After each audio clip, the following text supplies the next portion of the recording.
Pengacara keluarga Vina, Hotman Paris mengungkapkan Peggy Setiawan masih berpeluang ditahan lagi oleh Polda Jabar.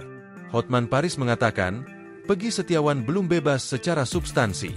Dalam putusannya, Hakim Eman hanya mengatakan ada pelanggaran hukum acara.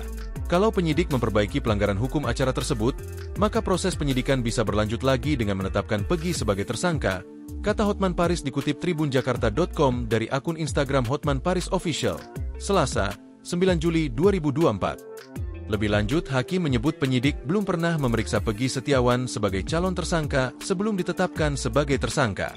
Peggy juga belum pernah diperiksa sebagai saksi. Maka kalau penyidik mau, besok-besok panggil Peggy sebagai saksi lalu ditetapkan sebagai tersangka bisa ditahan lagi secara hukum acara normatif, kata pengacara kondang itu.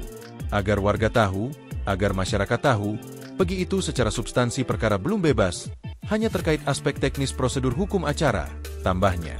Namun, kini Hotman Paris pun mengajak Peggy Setiawan makan bareng dirinya di restoran kawasan Jakarta. Mumpung Peggy masih bebas, ayo kita makan bakmi di Jakarta, makan ramen, kata Hotman. Sebelumnya, Hotman Paris mengaku telah mendapat kabar Peggy Setiawan telah bebas terkait putusan pra-peradilan di Pengadilan Negeri Bandung. Ia lalu mengajak kuli bangunan bersama tim kuasa hukumnya makan bareng. Halo Peggy, mau nggak gue traktir makan ramen di Hotman Ramen? Kalau Peggy ada waktu dan pengacaranya Hotman mau traktir ramen Hotman di Jalan Satrio, kemarin juga Gibran baru makan di Hotman Ramen. Imbuhnya.